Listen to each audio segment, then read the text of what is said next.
Lumière et paix pour aujourd'hui. Une série de thèmes bibliques écrits par Joachim Dias avec la voix d'Antonio Sala. Thème 14. Juger à la lumière de l'amour et de la loi. Recommande ton sort au Seigneur, confie-toi en lui, et il fera tout. Il fera resplendir ta justice comme la lumière. Ne t'irrite pas contre celui qui réussit dans ses voies, contre l'homme qui exécute des projets rusés. Il abandonne la colère et abandonne la fureur. Ne t'énerve pas pour faire le mal. Car les méchants seront retranchés, mais les doux hériteront la terre et jouiront d'une paix abondante. Psaume 37, versets 5 à 11.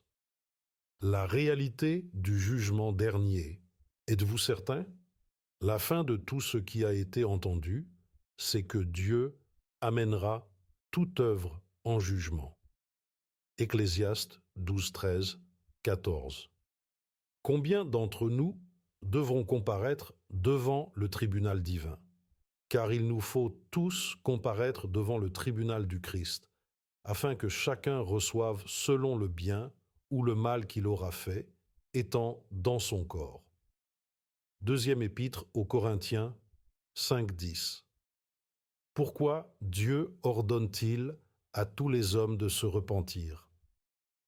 Mais Dieu, sans tenir compte des temps d'ignorance, annonce maintenant à tous les hommes qu'ils se repentent, car il a fixé un jour où il jugera le monde avec justice, par l'homme qu'il a désigné. Acte 17, 30, 30 et Icot untum. Que dit l'ange annonçant l'évangile éternel à tous les habitants de la terre? Craignez Dieu et donnez-lui gloire, car l'heure de son jugement est venue, et adorez celui qui a fait le ciel et la terre, la mer et les sources d'eau. Apocalypse 14:6, 7. Le procès. Qui est le juge dans ce procès? Et je regardais jusqu'à ce que des trônes furent érigés et qu'un ancien des jours s'assit. Le juge s'assit et les livres furent ouverts. Daniel 7, 9, 10. Quelle partie de notre vie sera jugée? Car Dieu amènera toute œuvre en jugement, et toute chose cachée, bonne ou mauvaise. Ecclésiaste 12, 14. D'où vient l'information sur notre vie? Et j'ai vu les morts, les grands et les petits, qui se tenaient devant le trône. Des livres ont été ouverts. Et un autre livre fut ouvert, celui de vie, et les morts ont été jugés selon leurs œuvres, d'après ce qui était écrit dans ces livres. Apocalypse 20:12. Quelle loi est utilisée dans ce procès? Parlez et agissez ainsi, comme vous devez être jugés par la loi de la liberté. Jacques 2:10 à 12. Qui est l'avocat et le sauveur? C'est Jésus. Mes petits enfants, je vous écris ces choses afin que vous ne péchiez point. Et si quelqu'un a péché, nous avons un avocat auprès du Père, Jésus-Christ le juste. Premier épître de Jean 2:1, 2. Qu'est-ce qui fait de Jésus notre avocat? Le lendemain, Jean a vu Jésus venir à lui et a dit « Voici l'agneau de Dieu qui enlève le péché du monde. » De même, Christ, s'étant offert lui-même une seule fois pour enlever les péchés de plusieurs, apparaîtra une seconde fois, sans péché, à ceux qui l'attendent pour le salut. Il a été tenté comme nous en toutes choses, sans péché. Jean 1:29, Hébreux 9, 28, 4, 15. Une attitude intelligente face au jugement dernier. Quelle est la bonne attitude pour se libérer de la condamnation?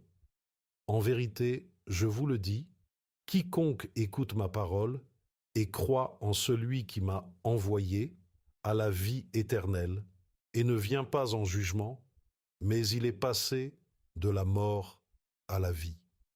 Craignons Dieu, car l'heure de son jugement est venu, et adorez celui qui a fait le ciel, la terre, la mer et les sources d'eau, car, comme Paul nous l'assure, il n'y a donc maintenant aucune condamnation pour ceux qui sont en Jésus-Christ, qui marchent non selon la chair, mais selon l'Esprit. Jean 5, 24, Apocalypse 14, 7, Romains 8, 1.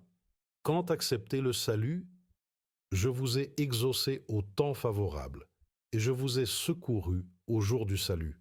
Voici maintenant le temps favorable. Voici maintenant le jour du salut. Car il est dit, aujourd'hui, si vous entendez sa voix, n'endurcissez pas vos cœurs, comme dans la tentation. Deuxième épître aux Corinthiens, 6.2, Hébreux 3.15. Conclusion. Au jugement dernier, Christ est notre avocat, car il a pris nos péchés sur lui en mourant à notre place. Son obéissance parfaite nous est attribuée lorsque nous lui confessons nos péchés, nous repentons et lui demandons pardon, l'acceptant comme notre sauveur personnel. Alors, le souvenir de nos mauvaises actions disparaîtra et nous nous tiendrons devant Dieu comme si nous n'avions jamais péché. Ainsi, finalement, s'accompliront les paroles de Jésus parlant de lui-même et de son ministère. Celui qui croit en lui n'est pas jugé, mais celui qui ne croit pas est déjà jugé parce qu'il ne croit pas au nom du Fils unique de Dieu. Jean 3,18.